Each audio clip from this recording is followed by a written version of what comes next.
Last हम बात कर रहे थे मीठे पानी की झीलें, क्या पढ़ रहे थे?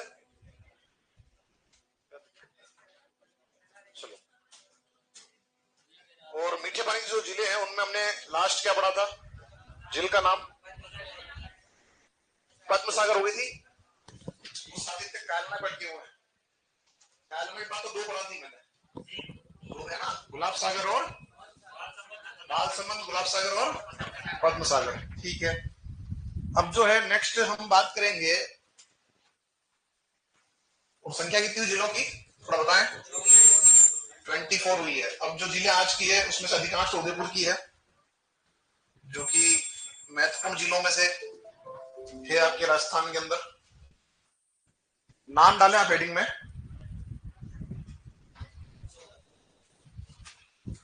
पिछोला जिल, पिछोला जिल उदयपुर। जिल का नाम क्या है? पिछोला। कहां आती है? उदयपुर में। पिछोला जिल उदयपुर। परसों प्रश्न उत्तर पूछूंगा, ध्यान रखना। लास्ट मैंने कहा था परसों अगर आपके जो है व्यवस्थित आंसर नहीं आए तो सिर्फ कभी नहीं पूछ जाएंगे, है ना। और कल टेस्ट भी है और जितना बढ़ा दिया उतना सारा पूछूंगा। अब जो हम बात कर रहे हैं यहाँ पर आगे बढ़ के, और नेक्स्ट जो यहाँ पर आपका आ रहा है नाम, वो आ रहा पिछोला जिल जो है वो उदयपुर के अंदर आपकी है। अब इसका नाम पिछोला क्यों पड़ा? तो ऐसा कहा जाता है कि इसका निर्माण करवाया था पिच्छू बंजारे ने। इसका एक बेल था, उस बेल की मृत्यु हो गई तो उसकी याद में, उसकी स्मृति के अंदर इसने इसको बनाया। दूसरा कारण बताया जाता है कि जो जिल आपकी है ये उदयपुर के राजमहल जो है, जो सिटी पैलेस है, उसके बैक साइड है, तो राजमहलों के पीछे है, इसलिए भी क्या बोला इसको, इसको बोल दिया आपने पिछोला। जो सिटी पैलेस उदयपुर के हैं उस वजह से क्या बोल दिया। और आपको ये पता होगा कि राजस्थान के अंदर कहां है, तो उदयपुर में है। और एक और कारण क्या है कि जो जिल आपकी बनाई गई, ये बनाई गई थी पिछोली गांव के निकट। पिछोली गांव के निकट आपकी बनाई गई, तो नाम पड़ गया पिछोला। यानी तीन तीन कारण है इसको पिछोला कहने के पीछे, लेकिन मूल जो कारण है वो है पिच्छू बंजारा ने इसको बनाया, इस वजह से हम कहते हैं बोल पिछोला। बात आती है कि पानी कहां से आता है। इस जिल में मूल रूप से आता है पानी सिसारमा नदी से। तो सिसारमा जो नदी है उससे इसमें जल आता है, और सहायक जो धाराएं इसकी है वो है नाई, बूझड़ा। ये पास में तीनों गांव के नाम भी है, तो वहीं से इसमें पानी आपका आता है।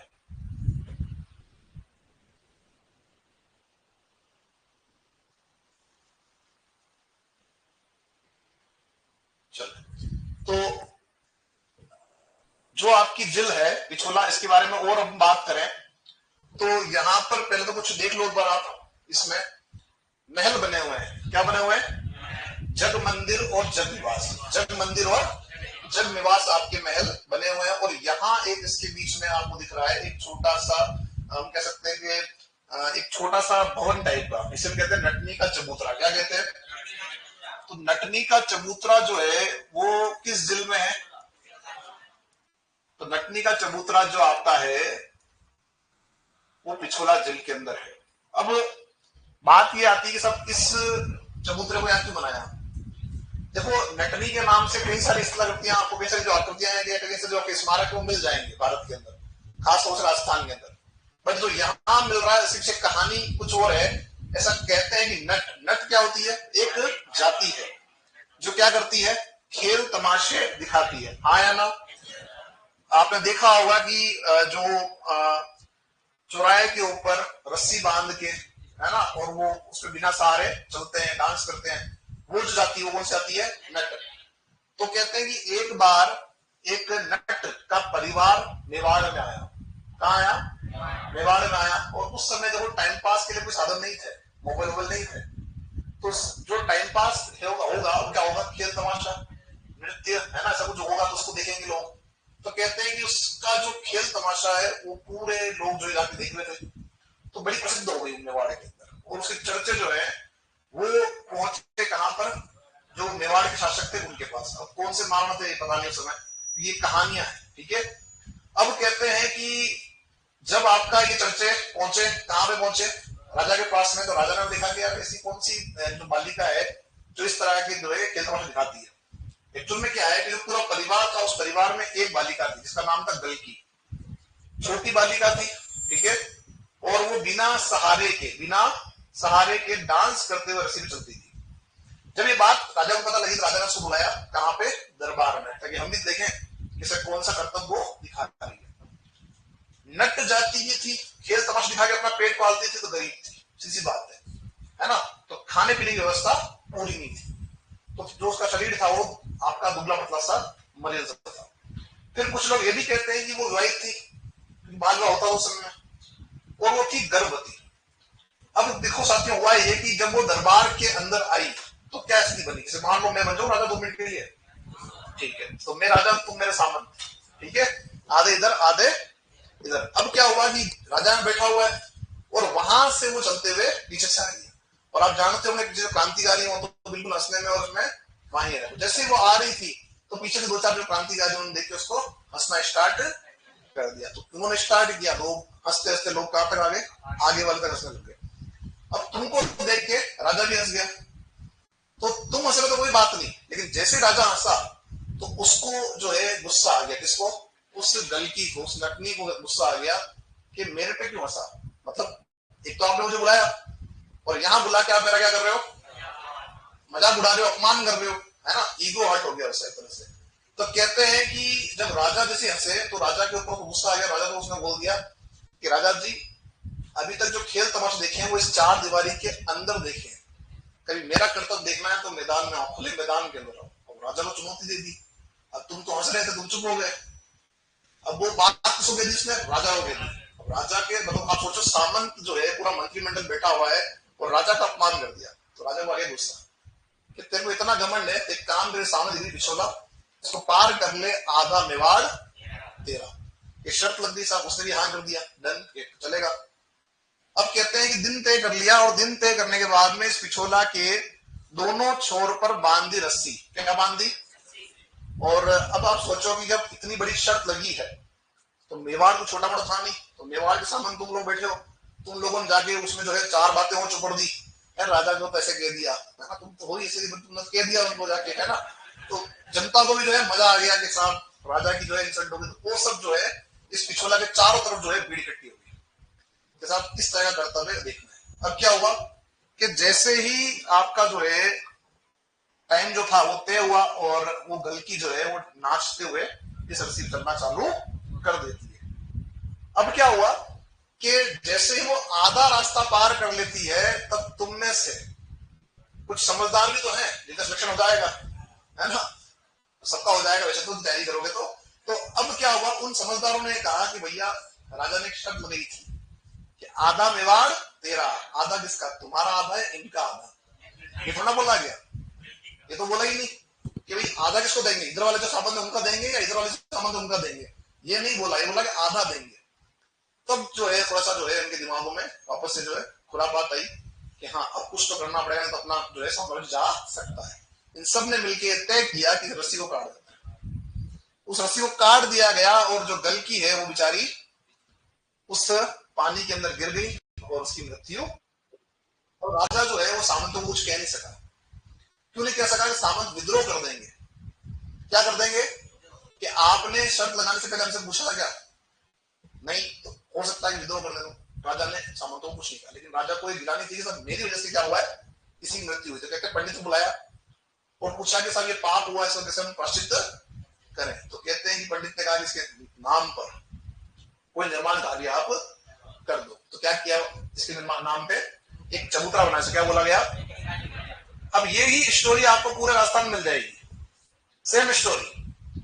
तो मैं एक बात बता दूं आप लोगों को कि कहानी सेम है, बस वो अलग अलग जगह जाते जाते क्या हुआ, कैरेक्टर चेंज होते गए। ठीक है ना भाई, कहानी हुई, अब ये घटना कहां हुई, एक जगह हुई, पर उस बात को हर जगह अप्लाई कर दिया गया। इसलिए आप देखो जहां जहां जाओगे, नटनी का चबूतरा है, नटनी का और भी कुछ बना हुआ है ना, है नटनी की छतरी है, तो ये सब चीजें बनी हुई है। तो ये ध्यान रखना आपका कि जो कहानी आपकी है वो कुछ कहानी इस प्रकार से आपकी थी। आगे बढ़ते हैं यहां से। इस झील के निकट में एक आपको दिख रहा है, ये जो आपको दिख रहा है ये इलाका आपका है गणगौर घाट। क्या है? और ये 3 गेट लगे से हम कहते हैं त्रिपोलिया। क्या बोलते हैं? तो गणगौर घाट आपका है जहां पर गणगौर महोत्सव मनाया जा रहा है और जितने महोत्सव दूसरे होते हैं उनका भी आयोजन किया जाता है। अब क्या हुआ कि जब इतना कोई प्रोग्राम यहाँ चल रहा होगा तो राज परिवार से कैसे लिखेगा, क्योंकि ये जो जगह आपके लिए है ये जगह किसके लिए? आम जनता के लिए। अब राजा को देखना है तो इस गणगौर घाट के तिरछेपन में झील के बीच में एक आपको जो है चबूतरा और दिख रहा है जिसे कहा जाता है मोहन मंदिर। क्या कहते हैं? मोहन मंदिर कहते हैं। और ये जो आपका गणगौर घाट है इसके जस्ट पास में ही आपकी एक हवेली से कहते हैं बागोर की हवेली। कौन सी हवेली है? और जो बागोर की हवेली वहां क्या पड़ा हुआ है? सबसे बड़ी पगड़ी पड़ी हुई है। और पगड़ी कहां पहनते थे पहले? बस भारत में, और भारत में स्पेशली कहां? मेवाड़ में। तो आप ध्यान रखना कि मेवाड़ का जो आपका जो सीमा रही है वो ईरान तक रही है इस समय में। कहां तक रही है? ईरान तक रही है। और जो मेवाड़ी थे वो क्या पहनते थे? पगड़ी पहनते थे। ठीक है, चलते अपन आगे इससे। जो आपके राजमहल है उसके ठीक सामने झील के बीच में एक टापू है। ठीक है, और उस टापू पर आपका जो आप जिस टापू को कहते हैं क्या कहते हैं? अमरई घाट। वास्तविकता में यहाँ एक मंदिर से हम कहते हैं माजी का मंदिर। क्या बोलते हैं? तो माजी का मंदिर आपका यहाँ पर एक टापू पर स्थित है जिसे वर्तमान में हम कहते हैं अमरई घाट। मैंने कहा एक टापू पर, क्या बोला? पर अगर आप कहीं गया हो या कोई जाएंगे तो लगेगा नहीं टापू है। उसका कारण ये है कि रोड की कनेक्टिविटी हो गई, इस वजह से आपको पता लगता नहीं सर वो टापू है। वास्तव में क्या है? टापू। इसके चारों पर क्या है? पानी है। पर क्या हुआ कि रोड बनने से क्या हुआ हमें पता लगता नहीं ये टापू है या नहीं। तो यहाँ पर कहते हैं माजी जो है यानी राजा की जो माँ है वो पूजा करने आती थी, नाम पड़ गया माजी का मंदिर। इस तरफ जो आपका देख रहे हैं ये करणी माता मंदिर। कौन सा मंदिर है? और इसी के नीचे आपका स्थित है दूध तलई। क्या स्थित है? तो दूध तलई जो आपका है ये दूध तलई नाम कहां से आया सुनो। अगर कभी ये कभी गए हैं उस तरफ सिटी पैलेस की तरफ गए हैं दूध तलई तरफ गए होंगे तो एक गेट लगा हुआ है जो उदयपुर का एक एंट्रेंस हुआ करता था जो आसपास के गांव थे वहां से आने के लिए। तो कहते थे उस गेट से जो है आसपास के जो गांव के लोग थे वो दूध लेकर आते थे और जब वो दूध सप्लाई करते थे राजमहल के अंदर उसके जो बर्तन होते थे उस बर्तन को धोते थे कहां पर? इस तलई में। नाम पड़ गया दूध तलई। तो ये कुछ इस जो है झील का इतिहास है। इसमें एक बात को जोड़ लेते हैं कि यहां पर आपने क्या किया, यहां पर आपने सौर ऊर्जा से संचालित नाव चलाई। कौन सी नाव चलाई?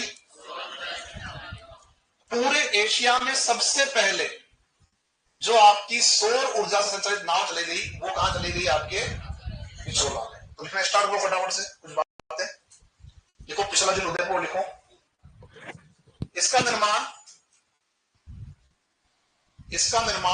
14वीं शताब्दी, इसका निर्माण 14वीं शताब्दी में राणा लाखा, जानते हैं राणा लाखा को? 14वीं शताब्दी में राणा लाखा के समय में 14वीं शताब्दी में राणा लाखा के समय में राणा लाखा के समय में पिच्छू बंजारे ने अपने बेल की स्मृति में करवाया। बेल है ना, पिच्छू बंजारे ने अपने बेल की स्मृति में करवाया।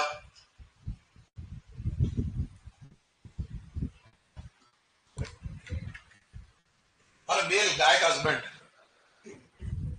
अरे बेल जानते नहीं है? बेल की स्मृति में उसका बेल मर गया था अकाल के कारण इसलिए उसकी जो है याद में करवाया। आगे देखो नेक्स्ट। यह जिल उदयपुर के राजमहलों के पीछे, यह जिल उदयपुर के राजमहलों के पीछे वह पिछोली गांव के निकट स्थित है। पिछोली गांव के निकट स्थित है। नेक्स्ट को इस जिल में सिसारमा व नाई बूजड़ा, इस जिल में सिसारमा व नाई बूजड़ा नदियों का जल आता है। सिसारमा व नाई बूजड़ा नदियों का जल आता है, जल आता है। नेक्स्ट, इस जल में नटनी का चबूतरा, नटनी का चबूतरा,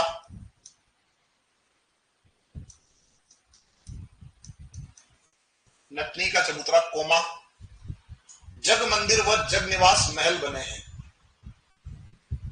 जग मंदिर व जग निवास महल बने हैं, जग मंदिर व जग निवास महल बने हैं, जग मंदिर व जग निवास महल बने हैं।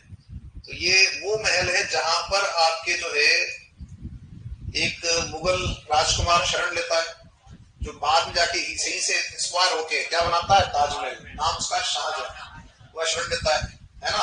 और जब 57 की क्रांति होती है तो मेवाड़ के शासक है स्वरूप सिंह, वो नीमच से जो भाग के आते हैं अंग्रेजों का परिवार, उनको क्या देता है, शरण देता है। ठीक है ना, ये ध्यान रखना। तो ये आपके वही महल है। आगे बढ़ते हैं यहां से। नेक्स्ट देखो, इस झील के निकट गणगौर घाट स्थित है, इस झील के निकट गणगौर घाट स्थित है, गणगौर घाट स्थित है। इस घाट के निकट बागोर की हवेली स्थित है, इस घाट के निकट बागोर की हवेली स्थित है, इस घाट के निकट बागोर की हवेली स्थित है, बागोर की हवेली स्थित है, बागोर की हवेली स्थित है।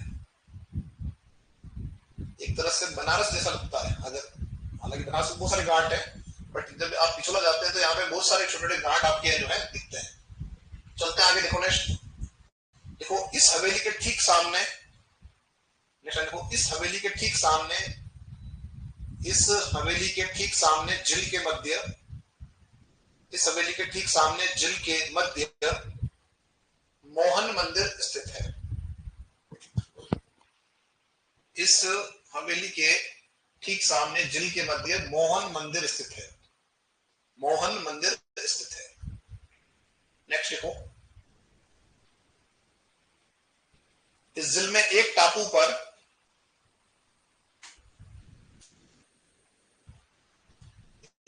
पर माजी का मंदिर, एक टापू पर माजी का मंदिर स्थित है,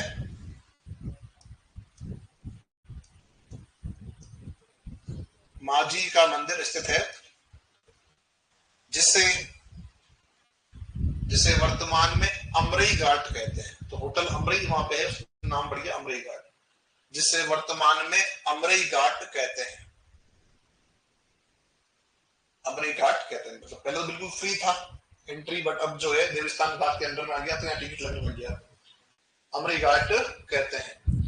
तो यहाँ पे एक तो मंदिर था, ठीक है, और कहते हैं जब पुराने समय में जब राजा महाराजा थे उस समय में क्या करते थे, यहाँ पर गोला बारूद रखते थे। अब इतना दूर से रखते थे कि भैया अगर वहां रखेंगे तो वहां पर कोई मतलब हम लोग हादसा हो गया तो नुकसान हो जाएगा, है ना। क्या करते थे, कार करते थे महल से बिल्कुल दूरी पर। आगे बढ़े, नेक्स्ट लिखें पिछोला। देखो नेक्स्ट स्लाइड में, पिछोला में एशिया की पहली, पिछोला में एशिया की पहली सौर ऊर्जा से संचालित नाव, पिछोला में एशिया की पहली सौर ऊर्जा से संचालित नाव चलाई गई, नाव चलाई गई, नाव चलाई गई। नेक्स्ट देखो,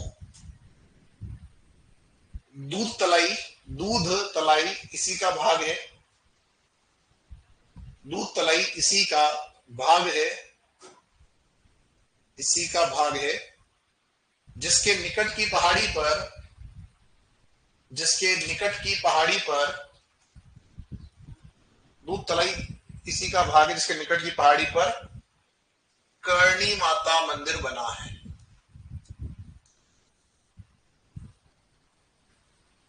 करणी माता मंदिर बना है। और अब लिखेंगे आप नेक्स्ट नाम जो आ रहा है वो झील का नाम लिखे, स्वरूप सागर झील उदयपुर। कहाँ आती है यह? उदयपुर में। स्वरूप सागर झील उदयपुर, स्वरूप सागर झील उदयपुर। और लिखो यह पिछोला व फतेह सागर, यह पिछोला व फतेह सागर के मध्य स्थित है। यह पिछोला व फतेह सागर के मध्य स्थित है, मध्य स्थित है। तो इसमें होता है कि मान लो पहले पिछोला भर गई तो इसके माध्यम से पानी जो है भेजते हैं कहां पे? फतेह सागर में। और कभी मान लो अगर फतेह सागर भर गई तो फतेह सागर का पानी इस झील के माध्यम से भेजते हैं पिछोला। तो इस तरह से कनेक्टिंग झील आपकी एक तरह से। क्या लिखा आपने? पिछोला व फतेह सागर के मध्य स्थित है। इस झील के निकट, इस झील के निकट हिंदुस्तान जिंक लिमिटेड, इस झील के निकट Hindustan zinc limited, Hindustan zinc limited जिसे हम कहते हैं शॉर्ट में HZL, हिंदुस्तान जिंक लिमिटेड का मुख्यालय, हिंदुस्तान जिंक लिमिटेड का मुख्यालय, मुख्यालय यशद भवन स्थित है। हिंदुस्तान जिंक लिमिटेड का मुख्यालय यशद भवन स्थित है। हिंदुस्तान जिंक लिमिटेड का मुख्यालय यशद भवन स्थित है। तो जो मुख्यालय है हिंदुस्तान जिंक लिमिटेड का उदयपुर में है। और हिंदुस्तान जिंक लिमिटेड जो आपका है इस सेंट्रल गवर्नमेंट का उपक्रम है, जिसको वर्तमान में वेदांता समूह चला रहा है। और इसका जो मुख्यालय है उसका नाम क्या है? यशद भवन। अब इसका नाम जो रखा है यशद, कारण क्या है कि क्या उत्पन्न करता है ये? जिंक का। किसका करता है? जिंक यानी जस्ते का। और जस्ते का एक नाम है यशद। क्या नाम है? तो नाम क्या रखा है इसका? यशद भवन। तो किस झील के निकट है आपका ये? आपके स्वरूप सागर। किसके निकट है आपका? स्वरूप सागर। आगे बढ़ो, नेक्स्ट नाम आ रहा है फतेह सागर। फतेह सागर कहां आती है? उदयपुर में। निर्माण किसने करवाया? तो निर्माण करवाया किसने? हमारे दिमाग में आता फतेह सिंह, पर इसका जो निर्माण करवाया है ये ध्यान रखना कि जो फतेह सागर है इसका निर्माण सबसे पहले करवाया है आपका राणा जयसिंह ने। जो राणा जयसिंह है, ये जयसिंह जी वो जयसिंह जी हैं जिन्होंने जयसमंद झील बनवाई थी। क्या बनवाई थी? जयसमंद झील। तो कहते हैं राणा जयसिंह ने इसका निर्माण करवाया, लेकिन बाढ़ के कारण इसकी जो पाल है वो पाल टूट गई। और इस पाल का जो सेकंड टाइम है, जो पुनर्निर्माण आपका हो रहा है, वो पुनर्निर्माण आपके करवा रहे हैं फतेह सिंह जी। तो जब फतेह सिंह जी करवा रहे हैं तो इनके नाम पर नाम पड़ा फतेह सागर। तो फतेह सिंह जी करवा रहे हैं सेकंड टाइम इसका निर्माण, तो नाम पड़ गया फतेह सागर। तो पहले से क्या बोलते थे? तो एक्चुअल में जो ये आपका झील है इसके निकट में अगर आप देखोगे तो यहाँ ये नीमच माता मंदिर है। और इसके नीचे यहाँ पर जो कॉलोनी है उसे कहते हैं देवाली। और देवाली पहले गांव था जो कि अब शहर के अंदर आ गया, कॉलोनी बन गई। तो इसको पहले कहा जाता था देवाली तालाब।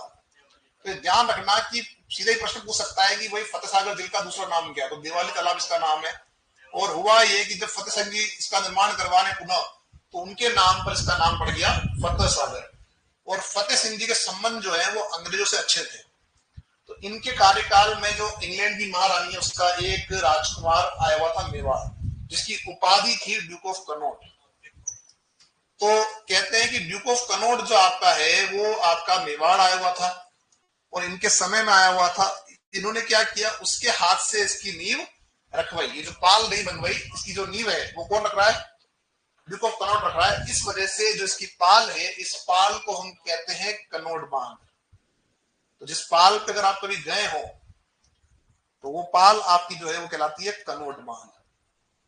क्यों कहलाती है? नींव किस रखी है? ड्यूक ऑफ कनॉट ने इसकी नींव रखी है। यार पानी जो आता है, एक तो सोर्स मैंने बता दिया आपको, पिछोला भरेगी, स्वरूप सागर भरेगा, फिर पानी इसमें आएगा।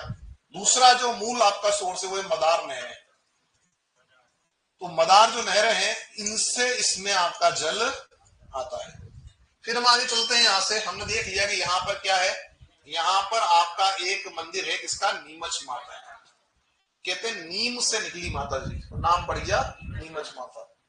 तो नीमच माता मंदिर आपका है। अच्छा, जहां नीमच माता का मंदिर होगा वहां इनकी बहन भी होगी, उनका नाम है खीमच माता। तो नीमच माता जो मंदिर है वो पहाड़ी पर है और खीमच माता जो मंदिर है वो नीचे है। और जहां जहां भी नीमच माता का मंदिर है, कहते हैं कि जो बहनें हैं वो आपस में नाराज हो गई। तो एक बहन चली गई कहां पर? पहाड़ी पर, एक कहां रह गई? नीचे। तो इनका मंदिर ऊपर, उनका मंदिर नीचे मिलता है। ऐसे ही मंदिर आपको मिल जाएगा एकलिंग जी में। चलते बन आगे यहाँ से, नेक्स्ट हम बात करते हैं। तो झील आपकी है, इसके बीच में एक गार्डन दिख रहा है आपको, नाम इसका है नेहरू गार्डन या नेहरू उद्यान के नाम से इसको हम जानते हैं। तो 2005-6 में बाढ़ आई थी उदयपुर में, तो ये गार्डन में जो है पानी आपका भर गया था, इस वजह से फिर इसको जो है बंद कर दिया गया था। लेकिन अभी हाल फिलहाल में इसको जो है स्टार्ट किया गया है। इसके बाद में अगर आप यहाँ देखिए तो यहाँ बता दिया आपको नीमच माता, यहां पर आप पढ़कर आए थे मोती मगरी। क्या पढ़कर आए थे? जहां पर आपका है प्रताप स्मारक, प्रताप स्मारक। इसकी जो पाल है यहीं पर आपने एक फिश एक्वेरियम भी स्थापित किया। क्या स्थापित किया है? तो भूमिगत फिश एक्वेरियम राजस्थान में कहाँ है? वो आपका है कहां पर? फतसागर झील की पाल पर। ये कैसा है? भूमिगत है। कैसा है? एक्वेरियम क्या होता है? जहां जिसमें हम क्या रखते हैं? मछलियों रखते हैं। ठीक है। ये जो आप देख रहे हो ये क्या है? शोर वेधशाला। शोर वेधशाला है और जो कि एक्टिव है, मतलब चल रही है। जंतर मंतर चल नहीं रहा, ध्यान रखना। जंतर मंतर वाली वेधशाला है लेकिन वो चलती नहीं है, लेकिन एक्टिव है। और इसका संचालन कर रहा है आपका इसरो। कौन कर रहा है? कौन है इसरो? भारतीय अंतरिक्ष अनुसंधान आपका संगठन। ठीक है। और इसका जो कार्यालय है अहमदाबाद वाला, वो इसका संचालन करता है। कौन करता है? इसके अंदर जो है हमने भारत की जल में स्थित सबसे बड़ी दूरबीन लगाई है। एक तो ये भारत की जल में स्थित सबसे बड़ी वेधशाला है। दूसरा, इसमें भारत की जल में स्थित आपकी जो है सबसे बड़ी दूरबीन लगाई है। और जो दूरबीन लगाई है उसका नाम है मास्ट। मास्ट। ठीक है। Multi application solar telescope. Multi application solar telescope. ये जो है आपका, ये कहां लगी हुई है? फतेह सागर झील के वेधशाला में। और इसको स्थापित किया था अमेरिकी विद्वान जो है उनके द्वारा। ये तो भारतीय है लेकिन रहते कहां है? अमेरिका में। डॉक्टर अरविंद भटनागर के द्वारा स्थापित किया गया है। तो ध्यान में कौन सी आपकी जो है दूरबीन? मास नाम आपका इंपॉर्टेंट है। इसके बाद जो ये आप झील देख रहे हो, ये जो वेधशाला देख रहे हो, इसका निर्माण भी हमने अमेरिका की ही एक झील को देख के किया है। एक झील है लेक बियर, ये प्रश्न पूछा हुआ है, ध्यान रखना।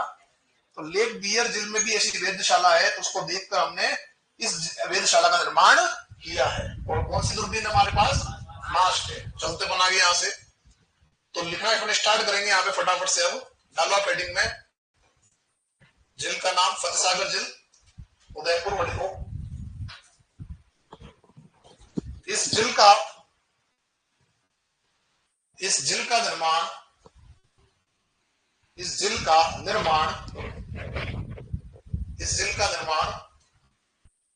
राणा जयसिंह द्वारा करवाया गया।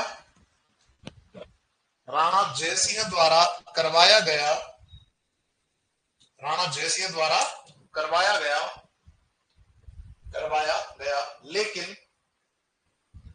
लेकिन बाढ़ के कारण इसकी पाल टूट गई। लेकिन बाढ़ के कारण इसकी पाल टूट गई, जिसका पुनर्निर्माण फतेह सिंह के काल में करवाया गया। जिसका पुनर्निर्माण फतेह सिंह के काल में करवाया गया। फतेह सिंह के काल में करवाया गया। नेक्स्ट, इसकी पाल की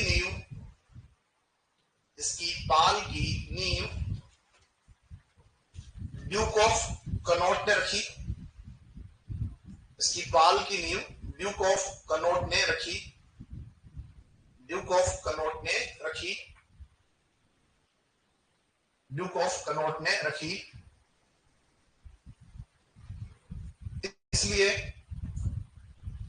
इसलिए इस पाल को कनॉट बांध कहते हैं। कनॉट बांध कहते हैं। फिर देखो नेक्स्ट, फतेह सागर को फतेह सागर को देवाली तालाब भी कहते हैं।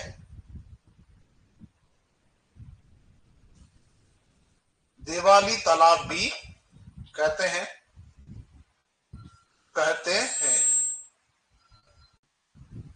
देवाली तालाब भी कहते हैं। नेक्स्ट देखो,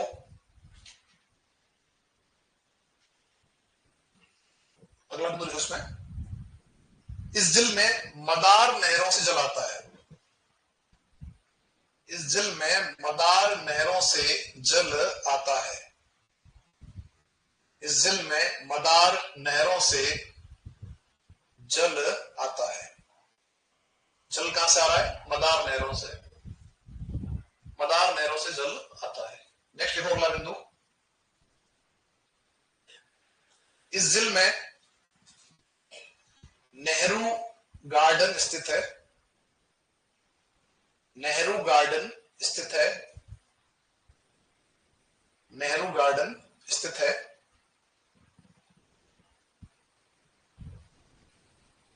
फिर देखो नेक्स्ट, इस झील में एक टापू पर, इस झील में एक टापू पर, एक टापू पर शोर वेधशाला बनी है। शोर वेधशाला बनी है। एक टापू पर शोर वेधशाला बनी है, जो भारत की जल में स्थित, जो भारत की जल में स्थित सबसे बड़ी, जो भारत की जल में स्थित सबसे बड़ी शोर वेधशाला है। भारत की जल में स्थित सबसे बड़ी शोर वेधशाला है। शोर वेधशाला है। नेक्स्ट, इस वेधशाला का निर्माण, इस वेधशाला का निर्माण अमेरिका की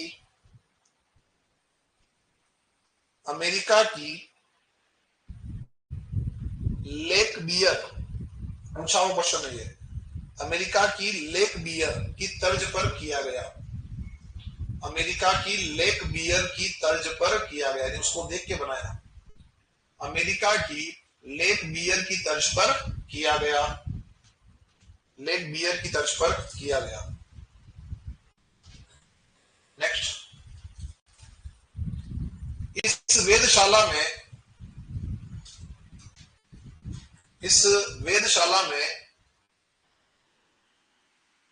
भारत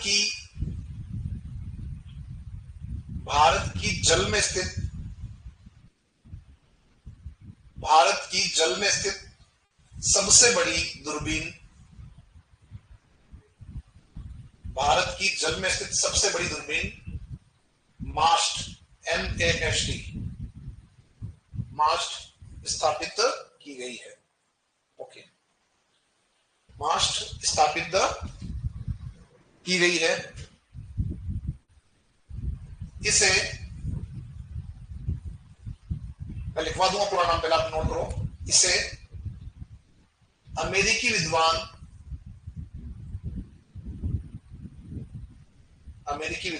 डॉक्टर अरविंद भटनागर ने स्थापित किया।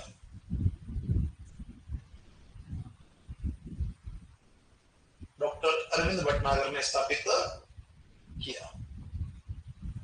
अब जो है मास्क जो है उसका पूरा नाम नोट कर लीजिए आप,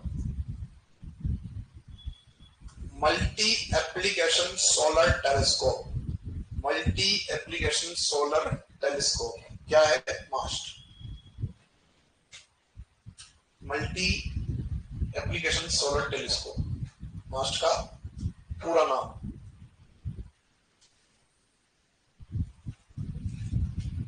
कर दिया। तो ये भारत की जल में सबसे बड़ी दूरबीन है और सबसे बड़ी वेधशाला है। सेकंड ये ध्यान रखना कि भारत की स्थल पर जो सबसे बड़ी दूरबीन आपकी है वो है आपके उत्तराखंड में। कहां पर है? उत्तराखंड में। अगला लिखो नेक्स्ट। इस झील की पाल पर, इस झील की पाल पर भूमिगत फिश एक्वेरियम, इस झील की पाल पर भूमिगत फिश एक्वेरियम स्थापित किया गया है।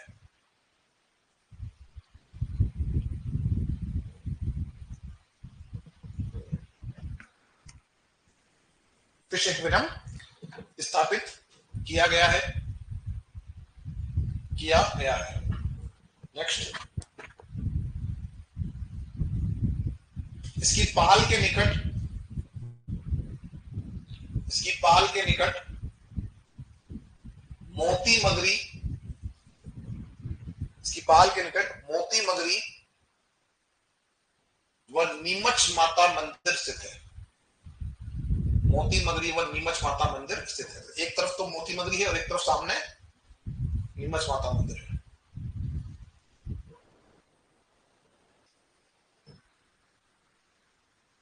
इसी में जोड़ेंगे आगे। लिखो नेक्स्ट, लिखो अगला बिंदु, लिखो सहेलियों की बाड़ी इसके निकट स्थित है। हालांकि थोड़ी दूरी पर है, बट जब पानी यहां बढ़ जाता है तो वहां जो फाउंटेन आपके हैं वो उस समय, यानी जब बिजली नहीं थी तो ऑटोमेटिक चलते थे। लेकिन सहेलियों की बाड़ी इसके निकट स्थित है। किसने बनवाई सहेलियों की बाड़ी? हाँ, सलमान सिंह सेकंड ने जो उसकी रानी थी उसके लिए बनवाई थी, है ना। सहेलियों की बाड़ी स्थित है। नेक्स्ट लिखो अगला बिंदु, देखिए नेक्स्ट अगला बिंदु लिखिए फतेह सागर, फतेह सागर के निकट रानी रोड स्थित है।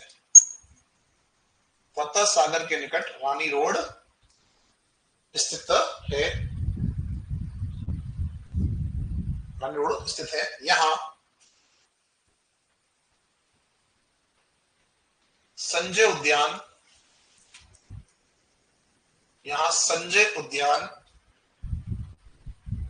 भी स्थित है, संजय उद्यान भी स्थित है। आप जानते हैं फतेह सागर का शॉर्ट नेम क्या है? फिर तो तुम उदयपुर रह रहे हो, क्योंकि अगर आप एफएस कह रहे हो तो आप उदयपुर में रह रहे हो। फतेह सागर को हम क्या कह रहे हैं? शॉर्ट में कह रहे हैं आपका एफएस। एक और लाइन जोड़ेंगे, देखो इस झील के निकट, इस झील के निकट हवाला ग्राम में, हवाला ग्राम यानी जो गांव का नाम है क्या है? हवाला। इस झील के निकट हवाला ग्राम में शिल्प ग्राम, शिल्प ग्राम का निर्माण किया गया है। हवाला गांव में शिल्प ग्राम का निर्माण किया गया है। कहां का शिल्प ग्राम? राजस्थान में। जयपुर में कहां पे? जयपुर में है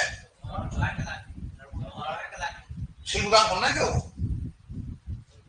है जोधपुर के अंदर है, पाल रोड। कहां पर है? और पुष्कर में है, और एक सभी माधोपुर में, उदयपुर। टोटल 4 है, लेकिन जयपुर में नहीं है, जानते हैं।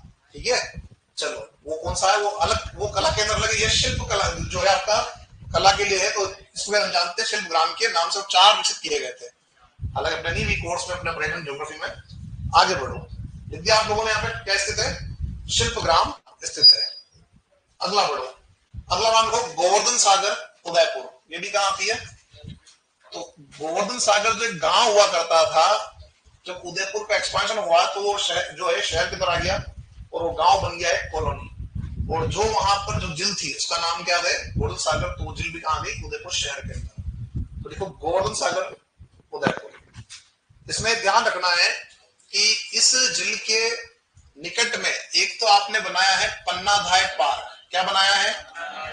काफी बड़ा पार्क बनाया गया है, पन्नाधाय पार्क। और इस झील के अंदर आपने बनाया है पन्ना जहाज, जो कि एक संग्रहालय के रूप में स्टार्ट किया था कि यहाँ पर पन्नाधाय जो है, जानते पन्नाधाय? और पन्नाधाय कौन थी? जिसने उदय सिंह जी की रक्षा की थी। और इसी वजह से जो है हम कह सकते हैं उदयपुर स्थापित हुआ। किसने स्थापित किया आपके उदयपुर को? उदय सिंह जी ने। तो किसने बचाया था उनको? तो उसकी याद में जो है यहाँ पर आपने एक उद्यान बनाया है और एक आपने यहाँ पे स्मारक बनाया। हालांकि ये जो बनाया था म्यूजियम बनाया था। क्या बनाया था? और ये म्यूजियम फिर जो है ज्यादा कुछ चला नहीं, तो क्या कर दिया गवर्नमेंट ने? लिख दिया ठेके के ऊपर, मतलब कॉन्ट्रैक्ट लिख दिया कि आप जो है चलाएं इसको। तो वर्तमान में चल रहा रेस्टोरेंट, क्या होता है, और इसके जो नीचे अगर देखिए तो गार्डन बने हुए, क्या बने हुए हैं, और वहां अगर आप देखेंगे तो प्री वेडिंग शूटिंग यहाँ होती रहती है दिन भर, ठीक है। तो उससे से इनकम यहाँ पे हो रही है। बाकी जो जो था संग्रहालय वो तो बिल्कुल क्या हो गया बंद। और ऊपर चलता है रेस्टोरेंट, क्या चलता है, ठीक है। तो लिखो साथी उसमें गुरु सागर उदयपुर लिखे। इसके निकट पन्नाधाय पार्क, इसके निकट पन्नाधाय पार्क, पन्नाधाय पार्क व इस जिल में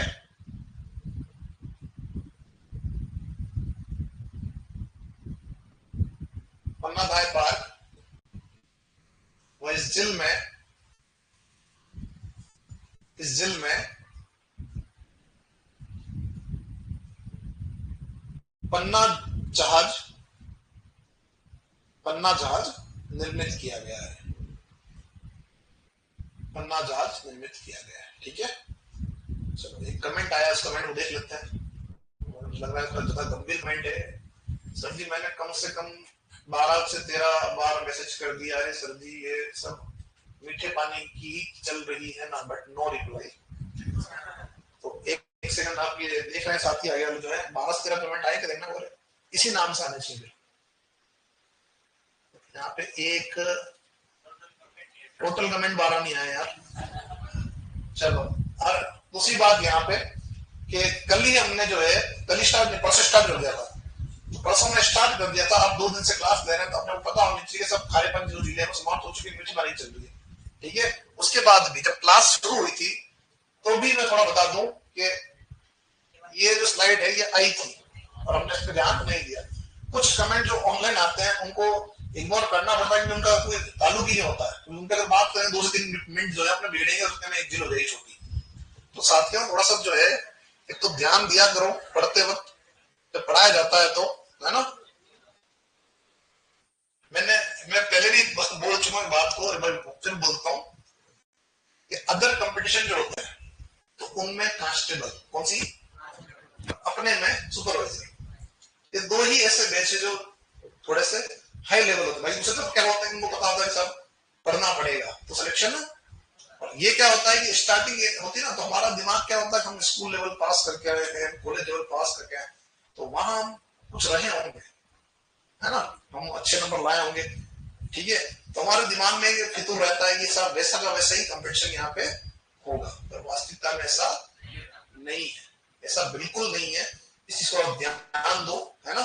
और अगर आप इस चीज का भी ध्यान नहीं दोगे तो समय लगेगा, क्योंकि हम क्या है कि मान लो मैं आपसे बोल रहा हूँ तो आप लग रहा होगा ऐसे कैसे बोल दिया, हमारे को कड़वा क्यों बोल दिया।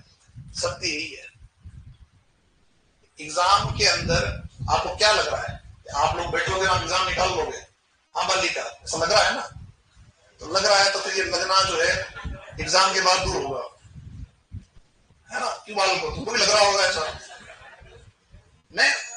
इसको तुम अगर गलत वे में लोगे तो तुम्हारा गलत लगेगा, इसको पॉजिटिव वे में लो कि अगर कोई व्यक्ति यहाँ खड़ा होकर बात कर रहा है तो इसके पीछे कोई तो कारण रहा होगा।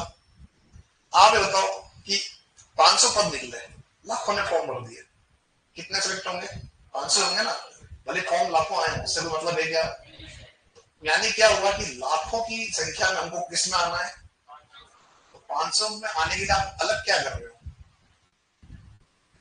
हाँ, ये विद्वान, हाँ, चुप मत करो, आवाज पेड़ा में क्या होता है, ठीक है।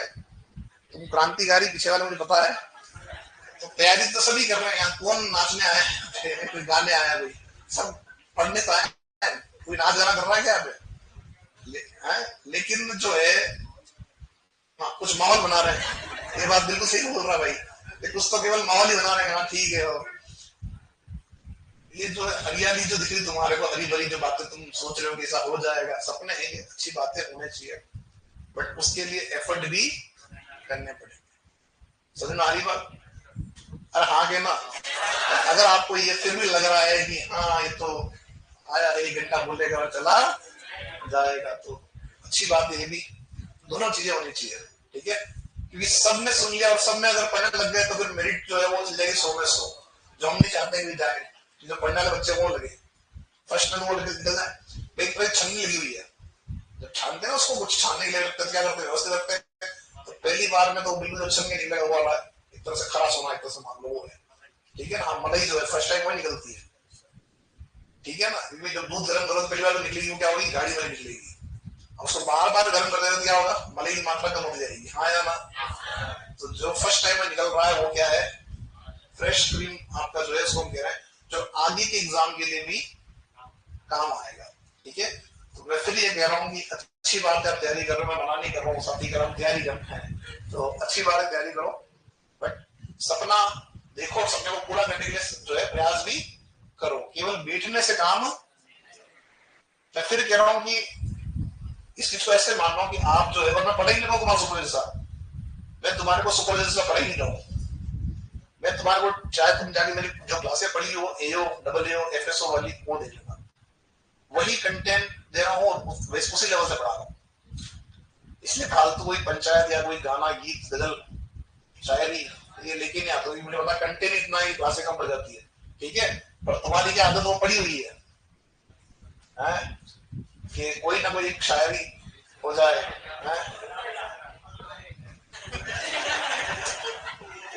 अगला लिखो उदय सागर, अरे यार यहाँ पढ़ाते पढ़ाते साल हो गए हैं, आज तक मुझे याद नहीं आता मैंने कभी शायरी बोली क्लास में। लिखो उदय सागर, लिखो उदय सागर दिल उदयपुर, तोड़ेंगे तोड़ेंगे समय वो भी आएगा, है लिखो उदय सागर उदयपुर।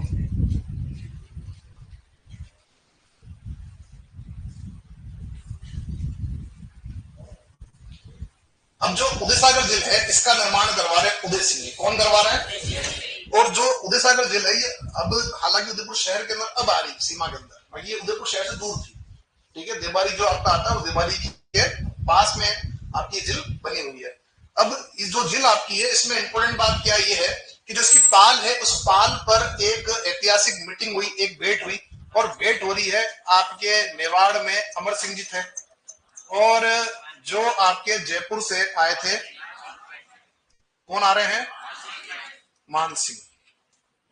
एक्चुअल में क्या हुआ आप जानते हैं कि जब यहाँ पर महाराणा प्रताप का शासन था उस समय सामने कोने पर मुगल में अकबर है, अकबर ये चाहता है कि जो आपके महाराणा प्रताप है वो उनसे संधि कर ले, अधीनता की बात ही मत करो, गलत कह रहे हो तुम, अगर तुमको ये पढ़ा तुम्हें पढ़ रहे हो अधीनता स्वीकार कर ले, अधीनता की बात तो ठीक है इतिहास में लिख दी गई, अकबर का मेन मकसद था कि कैसे भी करके ये प्रकार में महाराणा प्रताप मेरे साथ जुड़ जाए, मेरे से मित्रता कर ले, अधीनता तो अगर करनी होती तो वो 4 बार नहीं भेजता किसी को, दिमाग लगा रहे हो, मुझे बता दो पूरे इतिहास में उठा के अकबर ने कहीं पे अगर संधि करने के लिए 4 बार प्रस्ताव भेजा हो तो अकबर का टारगेट यह था कि जैसे तैसे करके जो है महाराणा प्रताप संधि कर ले, भैया एक गंदा पर्सनालिटी है और वो बिल्कुल लिख से अलग चल रहा है, भीड़ से अलग चल रहा है, तो जो बैठा हुआ अकबर उसको भी लग रहा था यार ये व्यक्ति यार ये तो दम तो रखता है, पर आया ना वो ये चाहता था जैसे भी करके ये मेरे साथ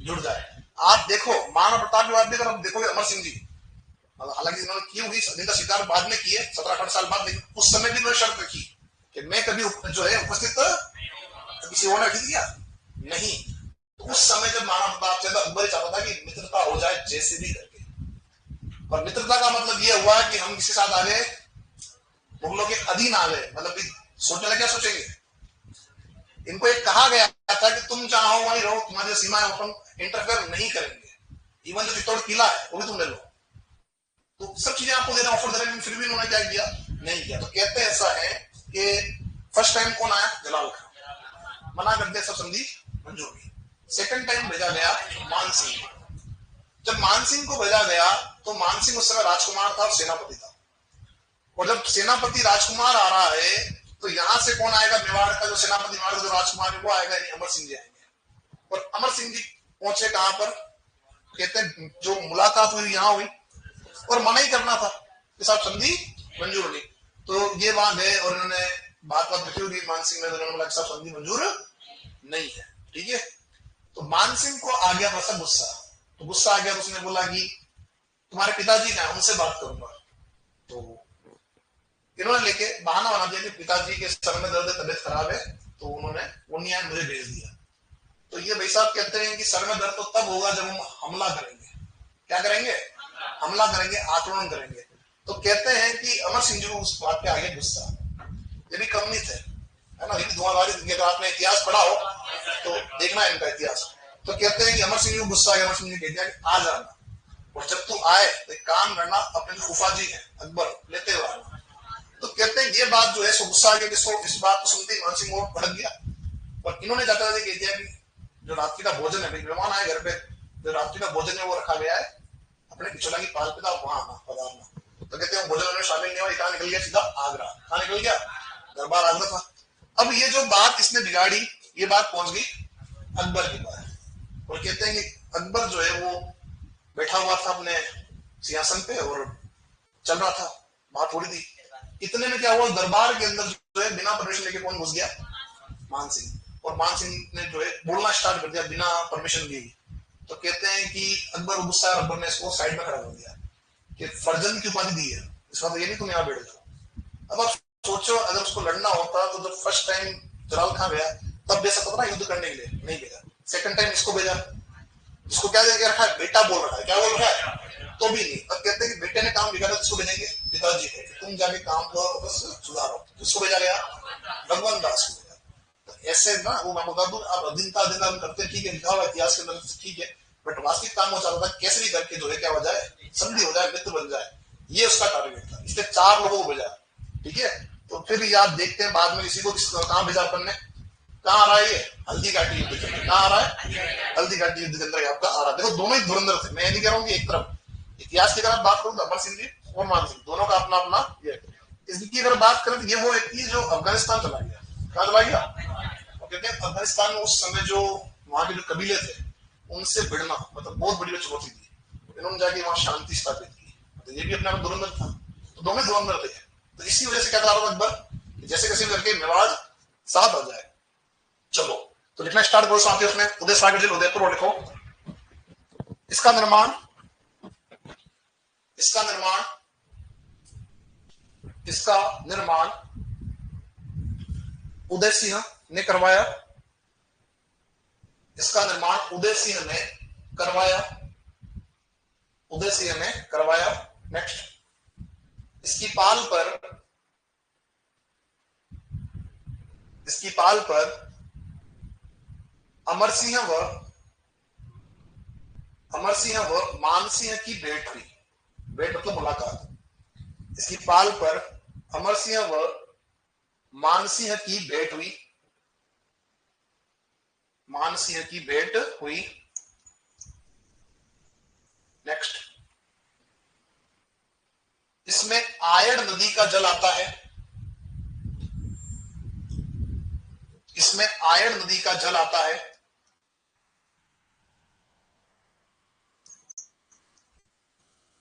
आयड़ नदी का जल आता है।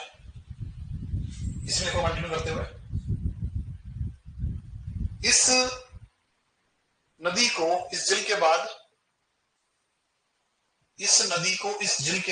बेड़च कहते हैं। इस नदी को इस झील के बाद बेड़च कहते हैं। क्या कहते हैं? बेड़च कहते हैं। इसको कह रहे हैं आयड़ को कह रहे हैं। नेक्स्ट एक लाइन और जोड़ेंगे इसमें। इस झील से सिंचाई के लिए नहर निकाली गई है। इस झील से सिंचाई के लिए नहर निकाली गई है। नहर निकाली गई है। चलिए अगला लिखेंगे नंद समंद।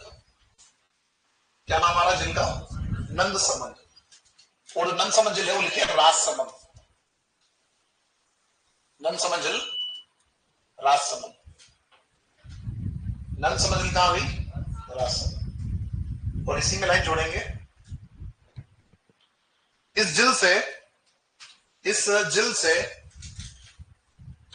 राजसमंद शहर को जलापूर्ति होती है। इस झील से राजसमंद शहर को जलापूर्ति होती है। इसलिए इसे इसलिए से राजसमंद की लाइफलाइन भी कहते हैं। इसलिए से राजसमंद की लाइफलाइन भी कहते हैं। क्या कह रहे हैं इसको? राजसमंद की लाइफलाइन। ध्यान ये रखना कि ये तो ठीक है, आपने पढ़ लिया यहाँ पे, इसलिए याद रहेगा। बाकी अगर प्रश्न पूछ रहे राजसमंद की लाइफलाइन किसको कहते हैं, दिमाग कहां जाएगा? राजसमंद जल के ऊपर। प्रवासी तरण किसको कह रहे हो? नंद समंद को कह रहे हो। आप क्या कह रहे हो? राजसमंद की लाइफलाइन क्यों कह रहे हो? सप्लाई यहां से हो रही पानी। क्लियर? अब मैं कुछ और जिले आपको लिखवा देता हूं।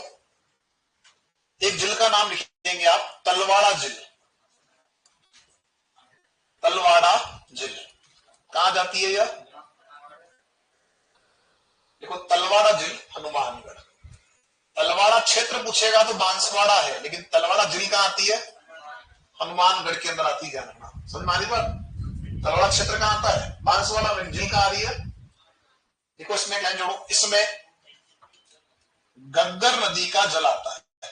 नदी कौन सी आ रही इसमें? इसमें गग्गर नदी का जल आता है।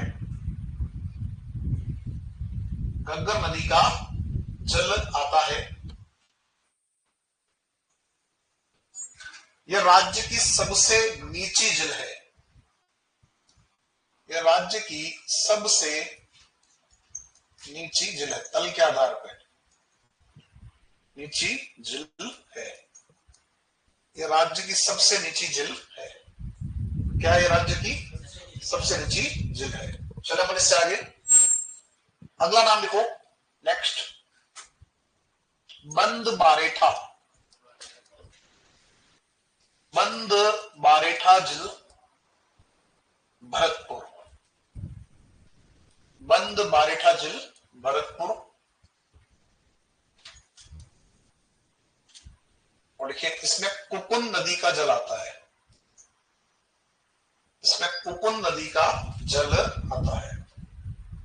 इसमें कुकुन नदी का जल आता है। इसमें कुकुन नदी का जल आता है।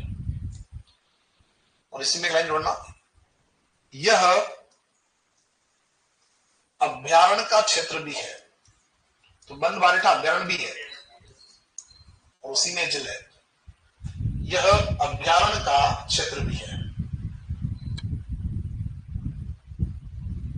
यह अभ्यारण्य का क्षेत्र भी है। कौन सा? बंद बारेठा। चलो नेक्स्ट देखो, मोती झील। मोती झील कहां आती है? भरतपुर। देखो, मोती झील भरतपुर। नदी कौन सी आ रही है इसमें? देखो, मोती झील भरतपुर। देखो, इसमें रूपारेल नदी का जल आता है। रूपारेल नदी का जल आता है। इससे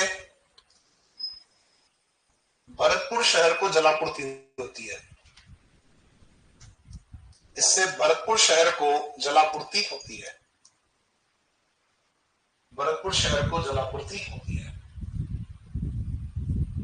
भरतपुर शहर में क्या होती है? जलापूर्ति होती है। इसलिए से भरतपुर की लाइफलाइन भी कहते हैं। इसलिए इसे क्या कह रहे हैं? भरतपुर की लाइफलाइन भी कहते हैं। भरतपुर की लाइफलाइन भी कहते हैं। किसको कह रहे हैं? मोती झील को कह रहे हैं। एक झील का नाम वो लिख दो यहीं पे। देखो, सावन भादो झील। सावन भादो झील सिरोही। सावन भादो झील कहां आती है? सिरोही। जबकि जो सावन भादो परियोजना है वो आती है कोटा में। हालांकि तुम्हारी परियोजना नहीं है, दिया हुआ तो नहीं इसमें, ज्योग्राफी में तो सब्जेक्ट में दे रखा पता नहीं, तो अलग से करना ब्रैकेट बना के। सावन भादो परियोजना कहां है? कोटा में। जबकि झील कहां है? ये ध्यान रखना। तुम्हारे इसमें जो ज्योग्राफी से क्वेश्चन दे रखी है, सब्जेक्ट में रखा पता नहीं, सब्जेक्ट में दे रखा तुम्हारे स्टेट इधर की स्टेट। बढ़िया बात। कितनी संख्या में जिले? 34। 2 जिले में आपको पढ़ाऊंगा, उसमें से एक जयसमंद और एक आपकी है राजसमंद। इन 2 को अपन जो है नेक्स्ट हमारी क्लास आएगी उसमें पढ़ के इसको पूरा करेंगे। और उसके बाद में अपन जो है अंतिम जो बड़ा टॉपिक हमारा है वो है आपका अपवाद तंत्र, उसको फिर हम बोलना स्टार्ट कर देंगे।